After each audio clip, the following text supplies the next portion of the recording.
In this video, I sit down with my friend, fellow Airbnb ambassador, amazing host, a coach, a designer, and the list goes on. Marilyn. Marilyn is amazing. She has great content, and I don't know, I really enjoyed sitting down with her, get to learn a lot more about her and where she's going in the future and how she's going to be able to help you guys on your Airbnb journey. So stay tuned. There's all kinds of gems here. Take some notes. It's a good one.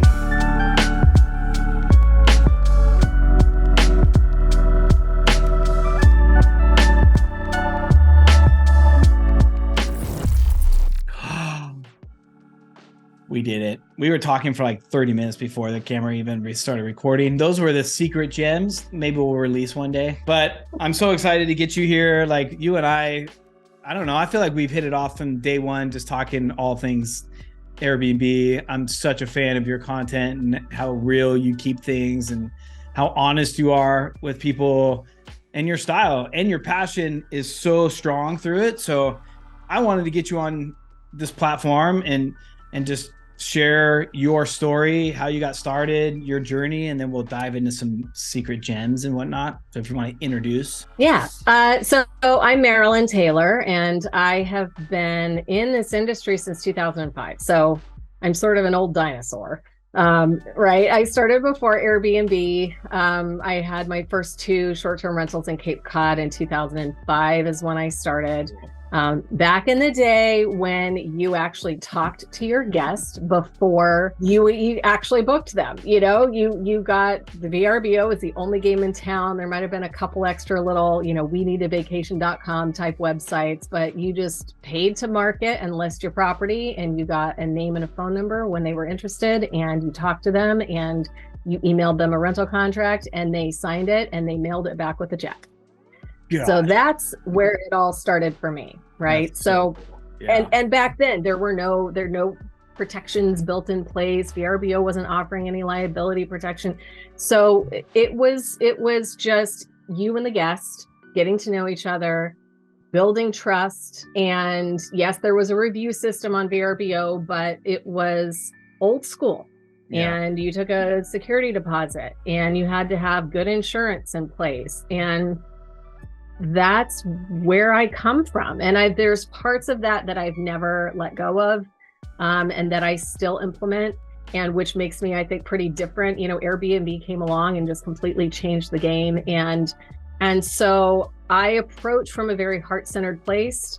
Mm-hmm. My first LLC was called Cape Cod Experience because nice. From the beginning, I wanted to be the unique property in Cape Cod. It was just all grandma's cottages. Like people did not care, right? I mean, it was just they find a recliner on the side of the road. They're like, sweet, let's put that in. But people didn't care. Like my cousin grew up in Massachusetts, and she was just like, we would go to the Cape for a week. We would rent the crappiest place and we would drop our stuff and we'd be at the beach the whole time. We did not care. You didn't spend too much time in the space. Right. And that's kind of how it was back then. But I came along, and aesthetics have always mattered to me. I mean, as a kid, like my first magazine subscription as a teenager was not Teen Beat. It was Elle Decor.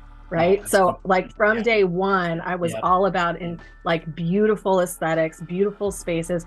So as soon as I had my own rental and I got to decorate it and design it for guests, I immediately just redid it. And, and I wasn't even a designer back then. That's why I became a designer, because I realized it was a talent. And I was the first place in Cape Cod, at least in my area, that put an interior photo as the main photo. And I killed it. So cool. I killed it there. So right. Cool. And then next thing I knew, I saw more and more and more of those popping up. So it's just always been about putting my whole heart into the space. But it's funny because it was a learning curve for me, the whole customer service side, or if somebody wasn't happy, or if I felt like they disrespected my place or whatever, I would take it real personal and get upset, and I would struggle in how to communicate with them. And I tend to be a very direct person.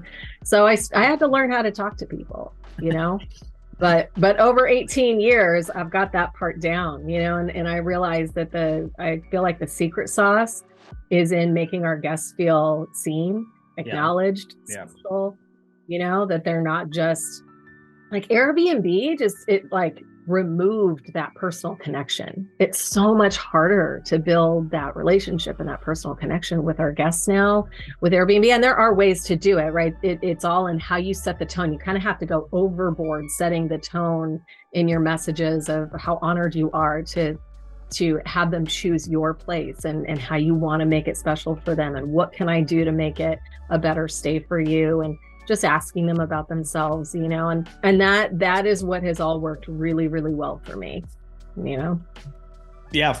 Hence why you're still in the game since 2005, still doing it, and still not just doing it, but like doing it the way it should always be, with a ton of passion, insane design, insane experience. So it definitely goes to show, you should listen to the OGs out there, because if you had to do it through zero experience, basically pen and paper, which is it sounds mind-blowing to send like a rental agreement and a check in the mail and be like, okay, so I'm checking in a week. You're like, okay, I guess I'll get the paper. It just sounds insane. Yeah, well, and that's the thing is, back then there wasn't a lot of last minute bookings, right? People were usually booking their summer a year in advance, and and that sort of thing. So there was plenty of time for that. But I've always been like, if there's some new technology, I'm the first to adopt, right? I'm on that. Anything that can make my life easier, I'm on it. So PayPal came along. Then as soon as I could take online payments, I stopped accepting checks, and that was harder because it's a little bit of an older demographic usually coming and staying on the Cape. And, and a lot of them, they were uncomfortable with online payments or connecting their bank with anything online. That was all still like early adoption back then. And, there were no websites that were built specifically for vacation rentals. There was no, I had to find my own ways, and I sort of jerry-rigged softwares that were out there and made it work, right? But I had, in the first 5-6 years, I had the rental contract binder. I created my own little checklist to make sure I didn't miss any steps. And each person, we went in order, and it was just in my binder, right? So we'd be flipping through, and as soon as someone checked in, you cross it off and okay, next, and we had the Excel spreadsheet. And so wild. I mean, but it's probably what's made you stay in the business. I'm wondering, in your area, there was probably a lot of the old school that were fighting the change, no, I'm not going to build a website, I'm not going to do PayPal. Have you seen a lot of those people just disappear? With you opening your mind up to tech stack stuff, I guess it's called now, right? That has always given you the upper edge of people, the latest and greatest get you, Yeah, because I think first of all, I always approached it like a business, right? I mean, I already was an entrepreneur prior to owning my short-term rental LLC. Yep. So I was, a makeup artist and I was a professional dancer. And so, I've just always been an entrepreneur. So I've always kind of functioned with keeping my books and, and having contracts and doing things sort of above board. And so that already kind of made me stand out, because there were so many people to do handshake deals, or, they wouldn't even have cleaners. And they were like, just leave it how you found it. And that worked for some people. It was I'm talking Wild West. Wild. Could you imagine if it gets checked in now? They're like, oh yeah, we don't have cleaners. You guys got to do it on your own. They're like, what? Right? No exactly.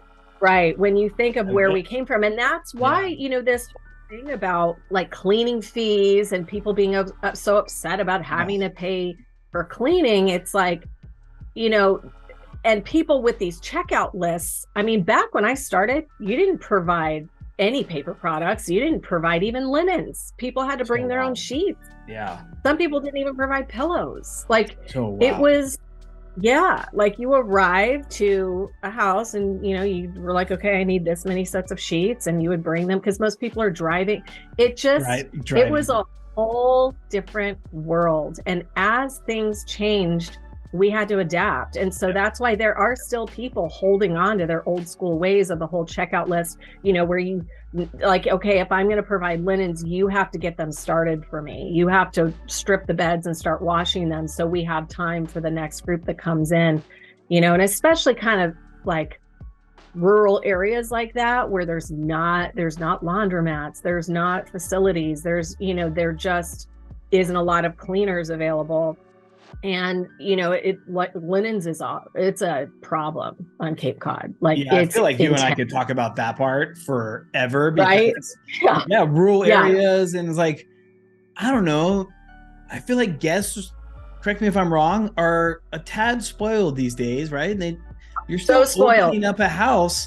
It's just someone's house. A lot of times it's someone's house. Like, have a little bit of respect. It's so mind blowing to me. It really is. Airbnb kind of came in and really, I think, shot themselves in the foot, not realizing it, trying to compete with hotels and trying to set an expectation for guests that we should be like a hotel, when the reality is you are somebody's house guest. Yeah. And that's how you should approach. That's how you should behave. Yeah. That's what your expectations should be. And, it isn't a room you're turning over real quick. It's a whole house, and when you think about that laundry alone involved, right? And how much time that takes, I just don't think guests have any idea the amount of work that goes into turning over a whole house, especially a big house, like a 4-bedroom, 2-bath, like I had. And so, that's where, like, I think it's up to people like us to kind of not only educate hosts about setting expectations for guests and how we speak to guests, but it's also educating guests out there that Airbnb is not the hotel industry. Yeah. You are not renting an Airbnb to just stay in a room for a night. Yep. You are renting a home to feel like you're staying in a home. Yeah. And that they should have certain expectations of, things aren't going to be perfect. Things will go wrong. It's an entire house that things could go wrong in. But you can also then go grocery shopping and not have to go out to eat every night, and you can cook your meals. Like someone like me, I get sick when I eat out too much. So I have to cook my own meals. So for me, Airbnb is so vital for my travel and staying well when I travel. So there's a demographic that really appreciates that. But that's where when Airbnb, okay, so this is a funny story. When Airbnb first came along, right? Because I'm old school and I'm set in my ways, and I take, I do a rental contract, and I take a security deposit, and I don't trust any Airbnb to protect me. Like, I'm responsible for myself and my own business and protecting my assets. So I checked terms of service, when I signed up for Airbnb, and it didn't say anything about not being able to take a security deposit. So I'm taking security deposits. Well, somebody doesn't even say anything to me. They just complain to Airbnb, and they reach out to me and they say, hey, that's against our terms of service. And I was like, okay, please point it out. Yeah. And they're like, because I'm reading, it doesn't say that I can't do it. Well, it's in our frequently asked questions. And I'm like, but that's not your legal terms. Yeah. And they're like, well, if you keep doing it, we'll shut you down. And I was like, well, when you add it to your legal terms, I'll stop doing it. And they shut me down. I got kicked off Airbnb in the beginning. So I started on Airbnb. If anybody knows Marilyn, of course she did. Of course she did. She is not going to just sit back and get run over when she knows what should be right.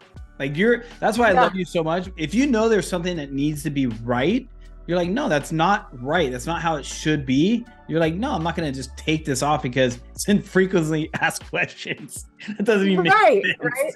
Not to mention, then how am I protected? Because this is before they had their protections. They had no protections, right?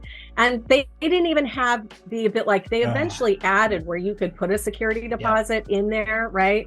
And I don't think they ever collected it, but you could at least put a security deposit where maybe they would go to bat for you. I don't know. But this is why, even to this day, they allowed me back on eventually, and I follow the rules, but the thing is I still to this day don't depend on Airbnb's protections. If they'll protect me, if they will go to bat for me, awesome, bonus. But that's why my whole process and what I teach my students is protect yourself, be responsible for yourself, take ownership. So that your process is the same, whether the booking came in directly, whether it's Airbnb or VRBO or wherever it came from, you're protected no matter what, right? Because you could get a booking from VRBO and they only have liability protection, but they don't have damage protection. Yep. And so now what, I have to like switch up and do something different every time I get a VRBO booking, and and it's like consistency is key to having a peaceful business, right? Where you have a process that's the same for every booking. And that's why I do a rental contract and I take a photo ID and all these things. And now there's all these amazing softwares that automates all of it. Right. And it was like a hard thing for a long time to take a photo ID because people were really worried about that, which I get. Right. Totally, but I'm like, but at the same time, I would help them understand where I'm coming from. I'm like, I'm going to hand you the keys to my entire house. And it is way too easy to just sign into somebody else's Airbnb account. And I don't know who I'm dealing with. You could be 16 years old using your parents' account. I don't know. So I need you to send me your photo ID so I know you're the same person. And there's just a lot of fraud. And even it's interesting because it depends on who you talk to, right? With Airbnb customer service, you and I know this so well. So I asked them, is it okay to do that? And it was I was a super host. So I was talking to a super host customer service and they were like, Marilyn, we cannot promise. We have our verification process, but it's not foolproof. And we really recommend that all of our hosts do their own due diligence with their guests. And I was like, okay, perfect. Thank you. That's all I need. Yeah. That's all I need to hear. And so I want to dissect that just a little bit, to backtrack a little bit, because I love what you just said. And I want to make sure that everybody caught that.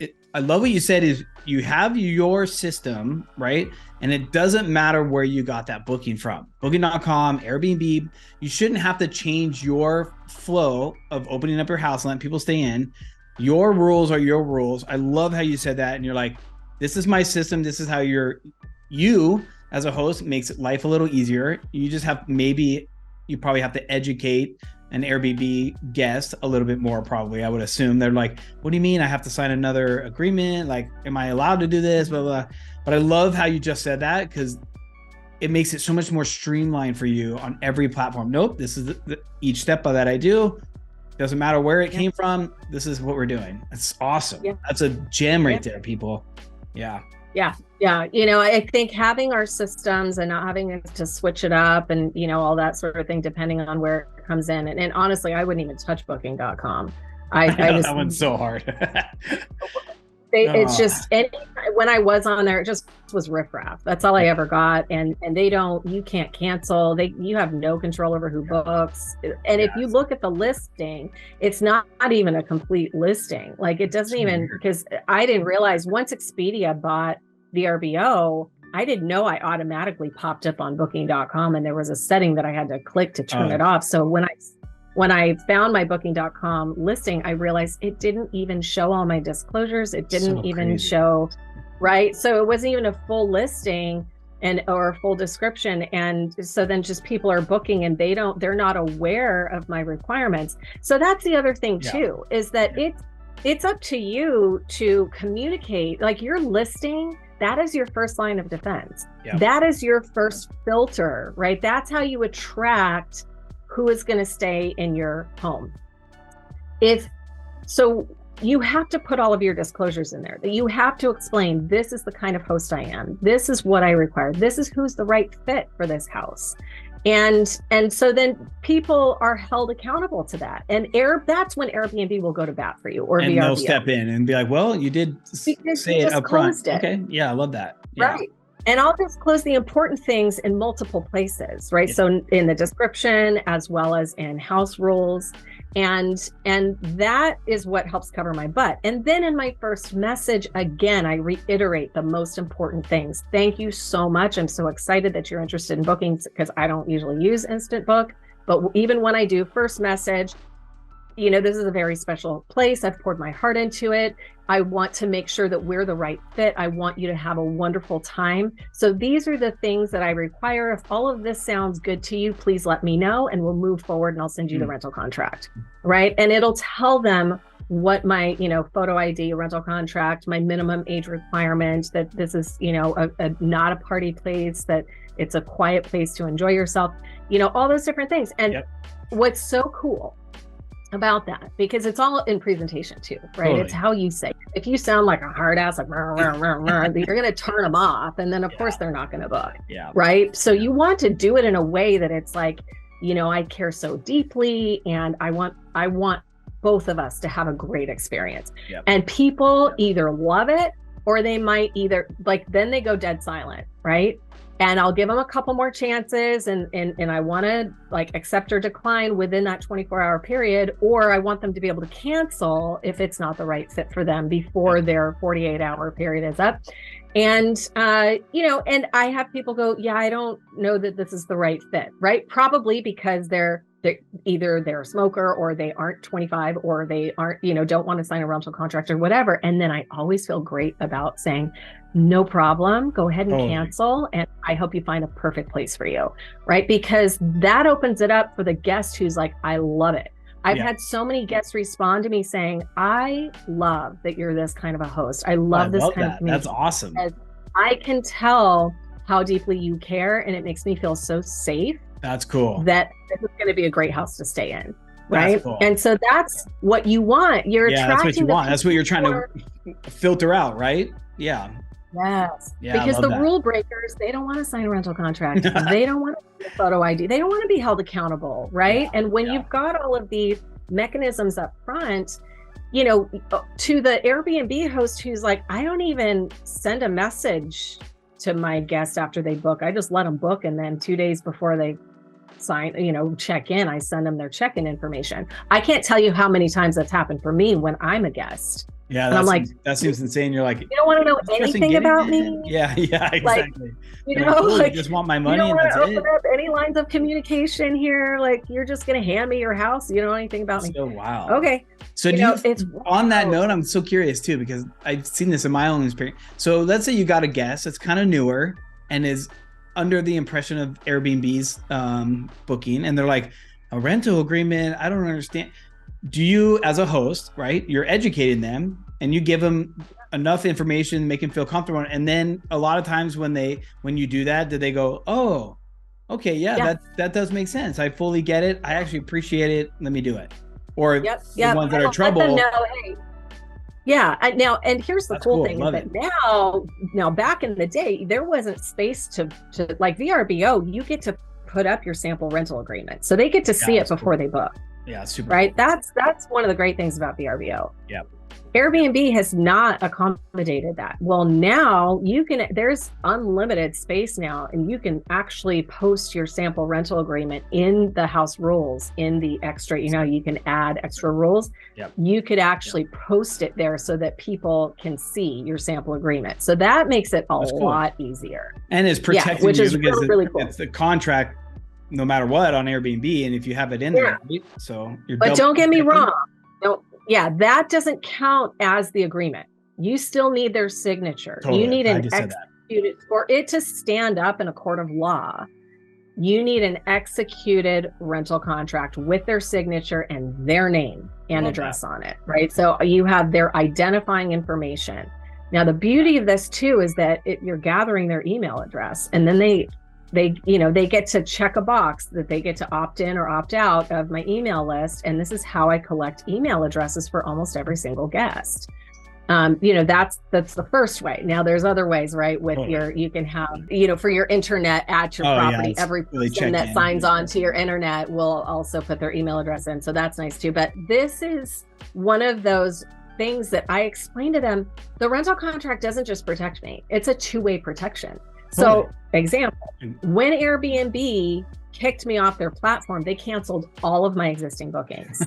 When they did that, I immediately, because I had their contact information, reached out to every guest and said, hey, so this is what just happened. We've got a rental contract in place. You're good to go. Like, we have an agreement between each other. And every single person kept their booking with me. That's amazing. Every single and then person. You were able to bring it a direct at that point. They just paid me by PayPal.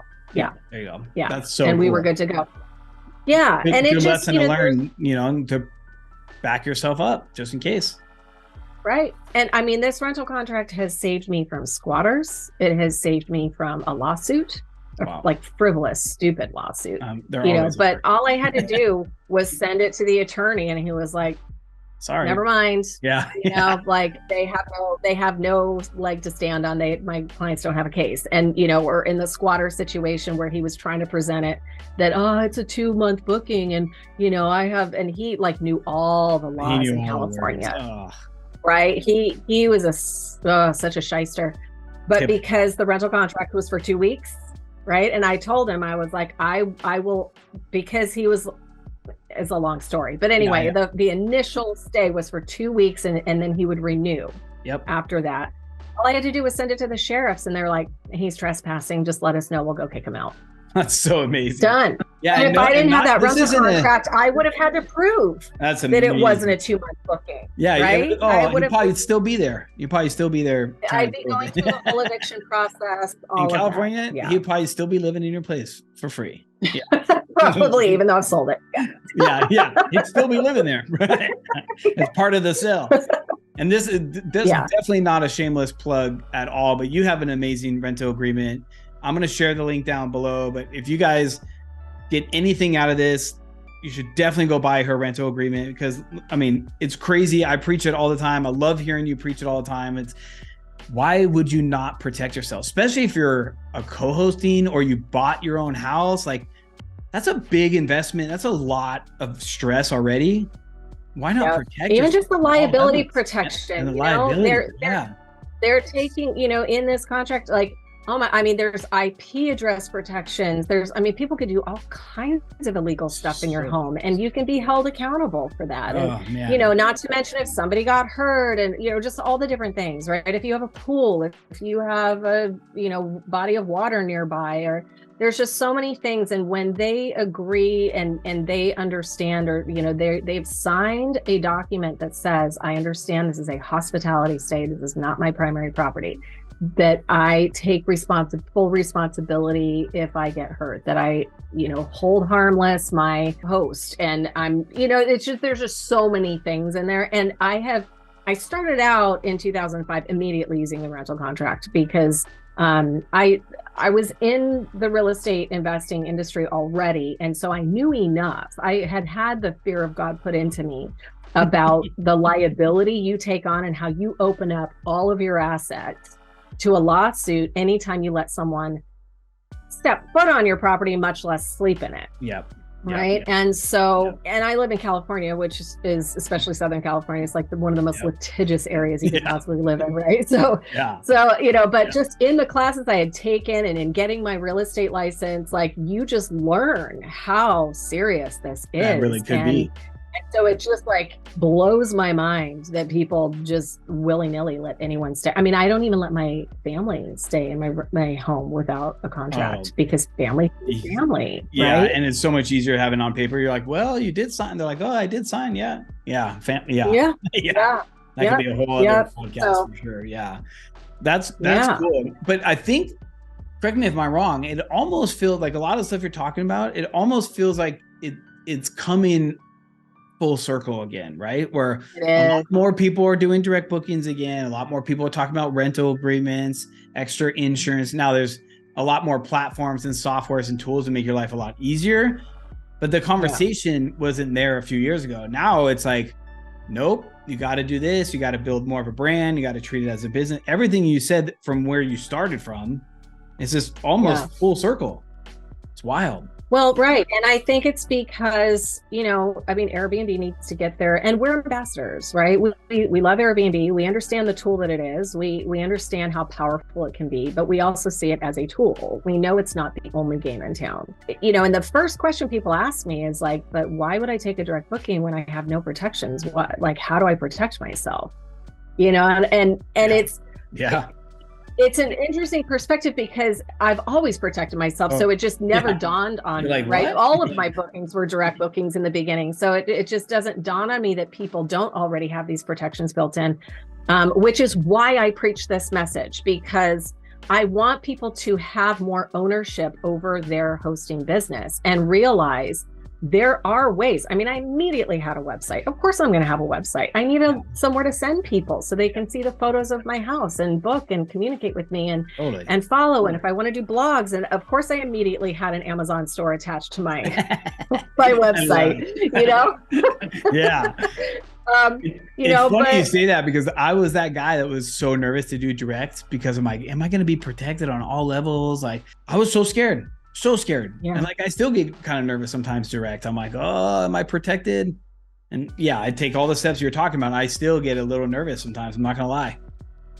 Yeah. Well, so now, I mean, you can either do a security deposit or I know you like Super Hog. Yep. I'm waiting for Super Hog to implement where they cover intentional damage because they still only cover accidental damage. Intentional.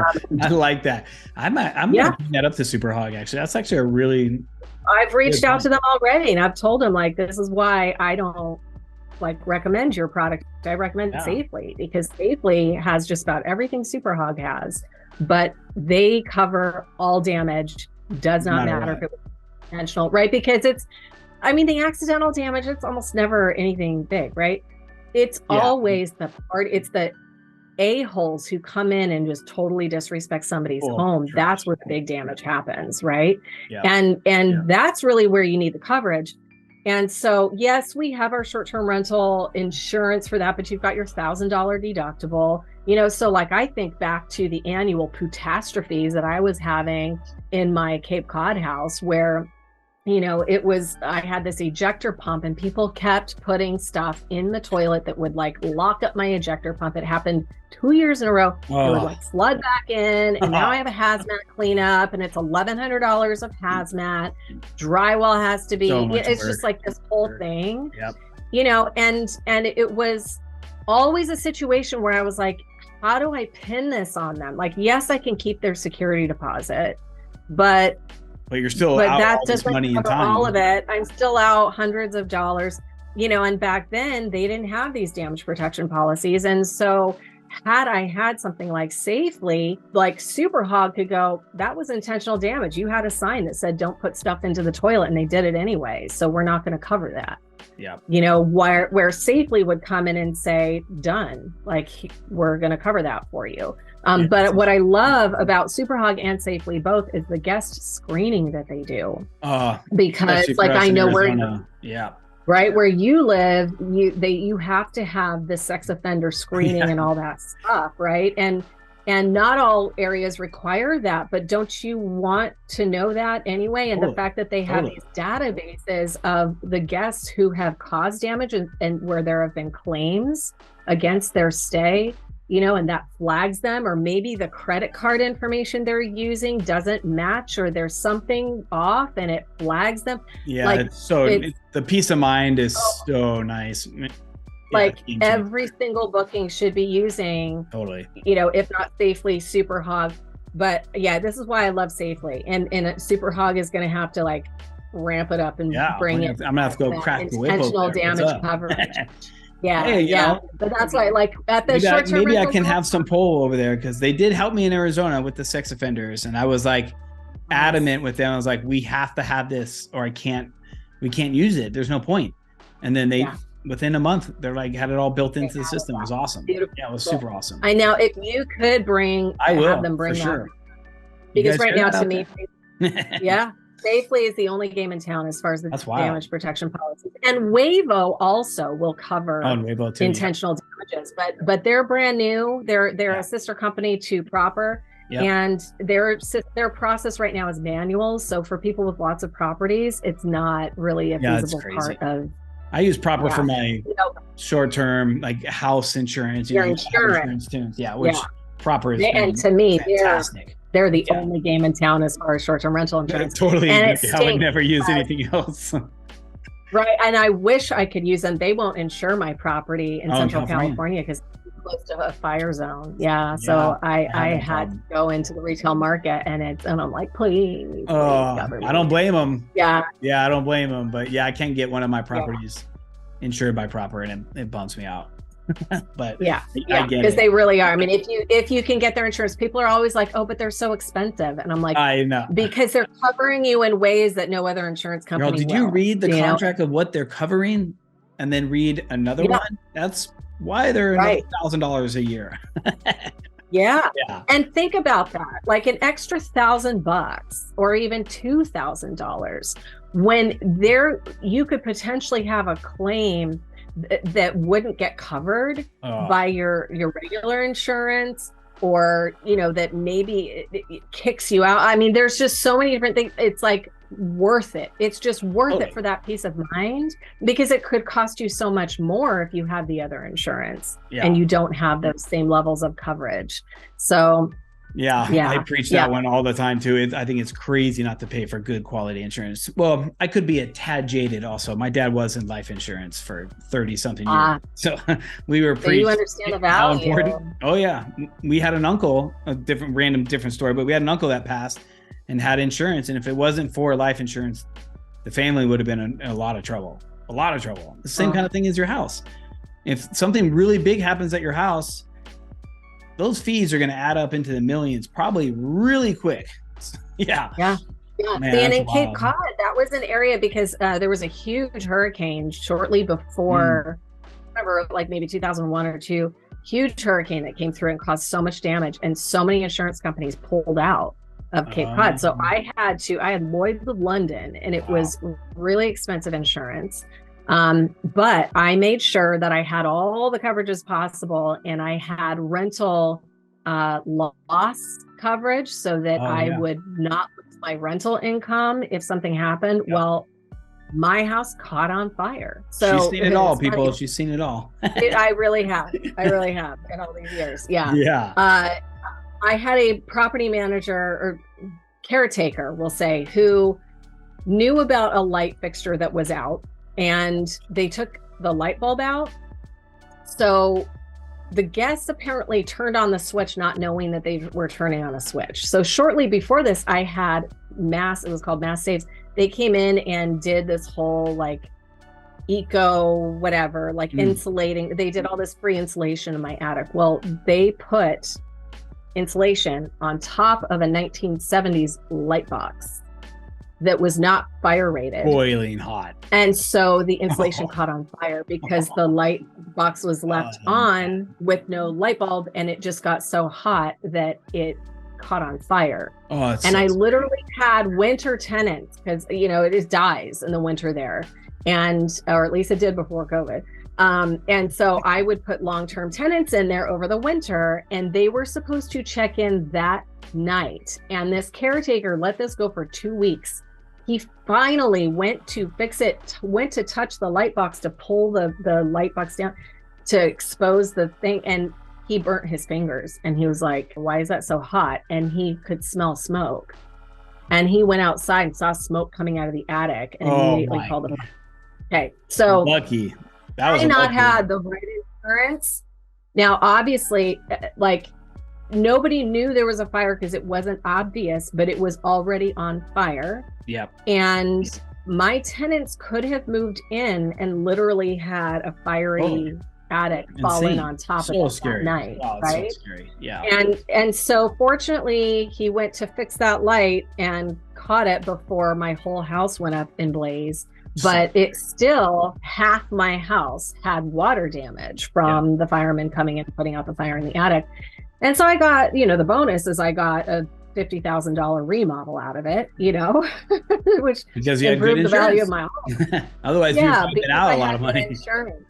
Yeah. And I was able to place the tenants in another home, and oh my gosh, it was so now crazy. On your journey, do you do everything yourself still, or do you still have a team? I know, and you're definitely on multiple platforms and direct booking, but are you still pretty much doing everything yourself?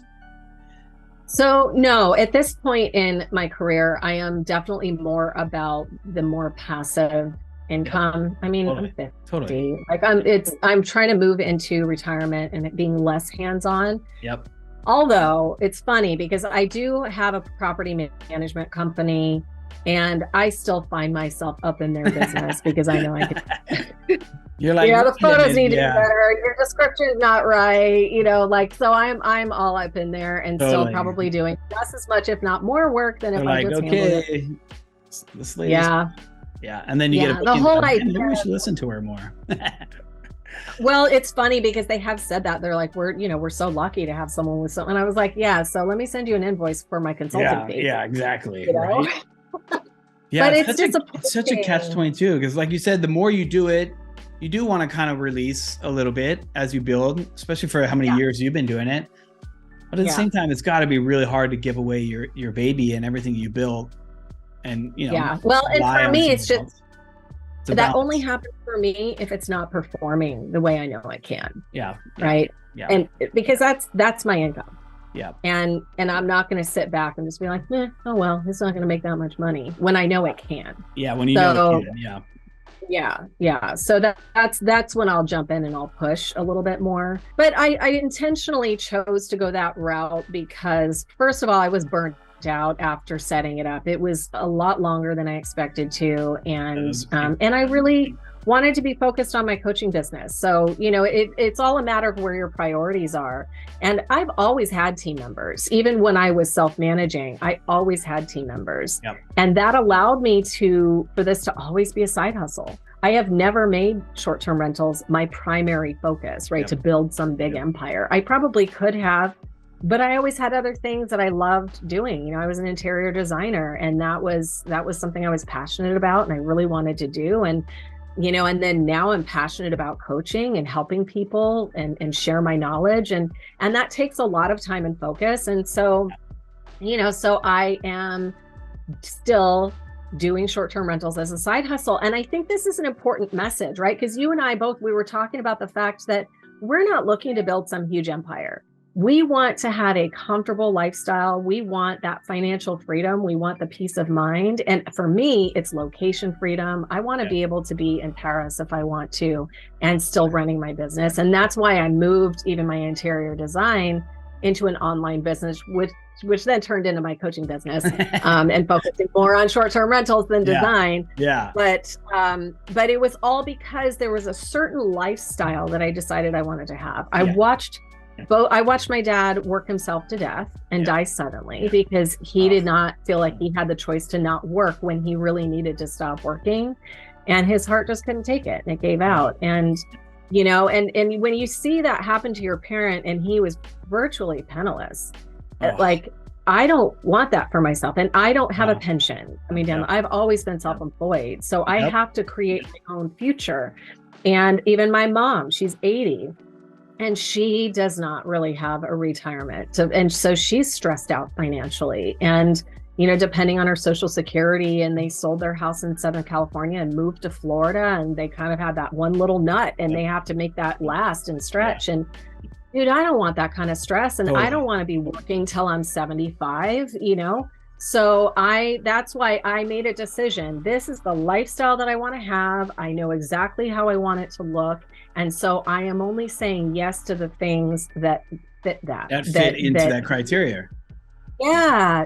So that's awesome. You know, like, that's why people ask me all the time, will you co-host with me? Will you help me manage my property? No, I won't, because I don't want to be in the day-to-day. Yeah. I want to be, you know, the CEO of my business. I don't want to be in the minutia all the time.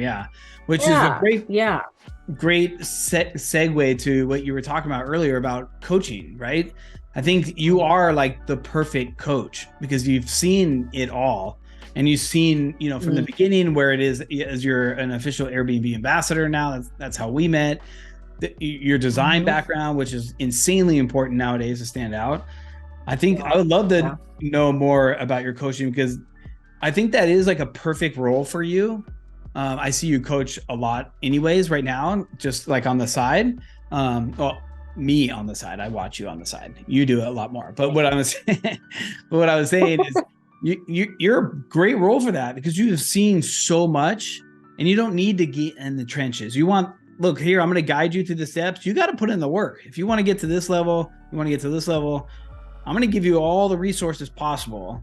Yeah, I would love to hear about your coaching. I think you said you were launching it pretty soon. Like, actually, so by the time this airs, it will have been last week that I launched my first phase of a coaching program called the Stress-Free Host. And I love that. It's a 9-week, you know, intensive, not one-on-one, it's a small group. Where we go through soup to nuts, what it takes to become a host, how to run your business, how to even run your financial back end, the whole business side of it. I mean, it's all of it.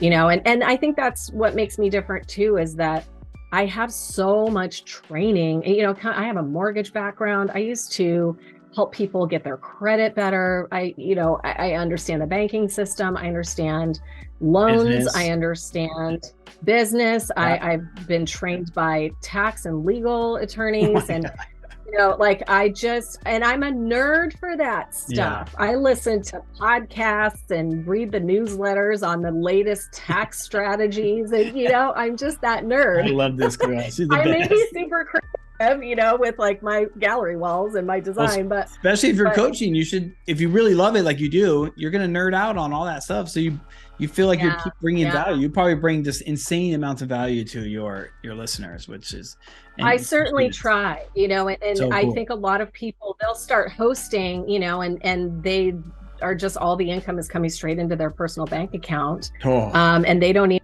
that stuff separate. Right. And they don't realize the minute you become a host, you are now a business. In the IRS's eyes, in your state's eyes, you are now a business owner.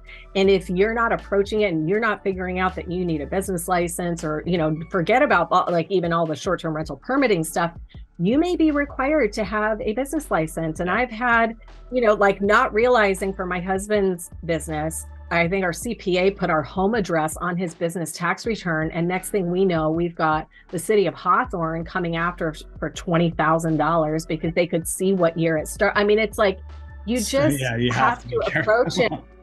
There's a lot of things to consider and pay attention to. But the coolest thing about this business is that you can start where you are. You can rent out a bedroom in your home.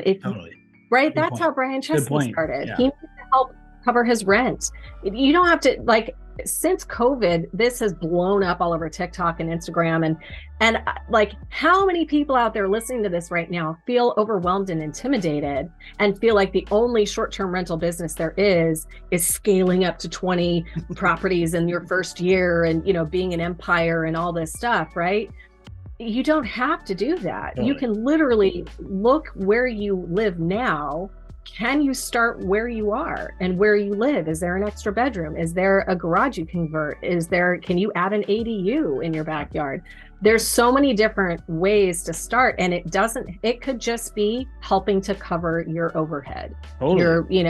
Covering a mortgage. Win. And that'd be a huge win to cover the free. Massive. I mean, how life-changing would it be if you had an extra $1,200 a month even? Insane. For some people, that would change their lives. Yeah. And so, that's why I love this business, because people think it's out of reach for them.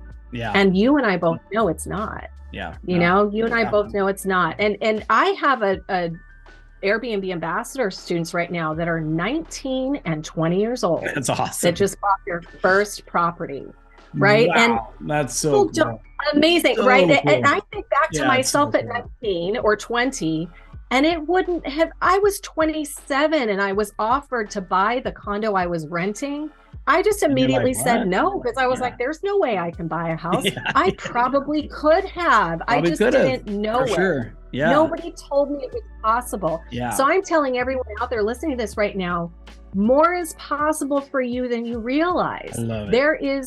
There are loans out there that don't even require your income to qualify. I know. It's just crazy. The property itself is what qualifies the loan. Yep. All you have to do is save up. Well, don't give away all your secrets right now. You got to join her course, guys.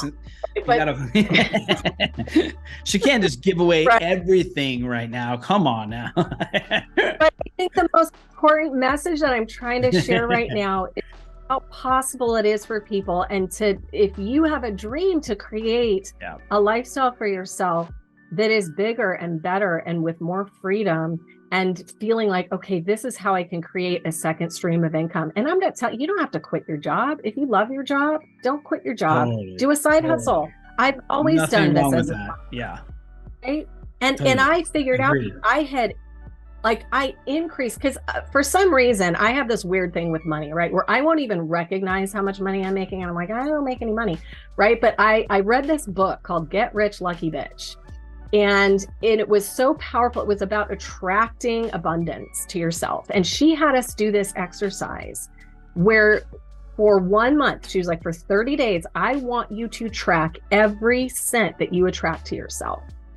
And so literally, if you find a quarter on the street, pick it up and put it in your Excel spreadsheet. Wow. Like put it in your, Wow. Notice every single penny that comes your way. Like I had this message that I'm telling you, I hardly make any money. I didn't know I was bringing it over 6 figures a year. That's amazing. I didn't even know it. And then I did the math. I realized in my side hustle, I am making more in my short-term rental side hustle than I was in my design business. So cool. Busting my butt full time and so stressed out of my mind, right? So it's like amazing what, and I didn't even strategically buy. I just had opportunities come my way and I was like, yes. And I just did it, right? I love how you said that. Yeah. Selling all of my rentals, realizing once I really started educating myself on how to analyze deals and which markets were the best markets to be in, that's when I decided to sell them all, because I knew I could consolidate and probably earn more money. Earn more by not having, Oh, I love that. Not having not about how many you have. Yeah, totally. I love that. Right, because the booking process is the same, whether it's a 4-bedroom unit or a tiny home. Yeah. And so having 3 tiny homes, I'm like, those are all separate bookings and it's all separate, it's like a lot more work and turnovers and communicating with cleaners and all those different things that you have to do. And versus if I could consolidate that into one bigger property that I earn more on and have less turnovers, and so that's also why I started to experiment with how, like, if I could take fewer like short-term bookings and have longer bookings, then I could fill up my calendar and have fewer turnovers and make the same money. And so that's what I started doing. And then as we got closer, I would take the shorter bookings, but I tried to fill up my calendar with the longer bookings first. Yeah. But anyway, so that's what I like to do. I love strategy.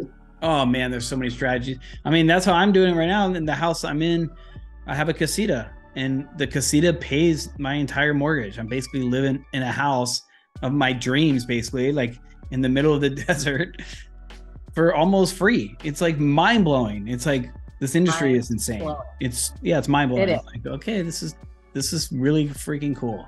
This has been I could talk to you literally forever. I have so much fun every time I see you, every time I talk to you. We just saw each other in Nashville, and it just like it always warms me when I see you. You always make fantastic content too, which is awesome. And I see you've been stepping it up big time with the content lately too. I love it. Good job. Where can more people see you, follow you? I'll put the links and everything below. So Instagram is the best place. And if you guys reach out to me in DMs, I love hearing from people directly. So obviously Instagram, Marilynn Taylor, with Marilyn with 2 N's. Is the best place to find me. The link in my bio has the links to all the things, but reach out to me in DMs, especially if you're interested in the coaching, because we'll be opening up a second round. And who knows, maybe by the time you're watching this, I'll still have spots open in my first round, which will be at the best pricing. DM me Hilda Homes. And that way I know you found me here on this podcast. And cool. That's the best place to find me. Yeah, you regardless, you should follow her anyways, because I learn stuff all the time from you, and you're just so real. I appreciate people that make the non-clickbait bull crap just to get the views. Yeah, it's so ridiculous. It's so ridiculous, but this has been so fun, so much fun. There's so many little gems in this thing that, like, even I'm going back like, oh, maybe I should make sure I update this and double check this. So it's always a pleasure. And we didn't even get to talk about design. So we'll have to do that next time. I know. I realized, I'm like, man, it's already been like an hour. I don't want to kill more of her time. So this is series 1. Number 1. We'll come back and talk design, because she is a designer. And I love, I was having so much fun watching you on your design of that house. It was so cool. Because I was going I at did the get same to time. HGTV at one point. Yeah. So cool. In my last life as a designer. Yeah. Well, you're amazing. Thank you so much. For you.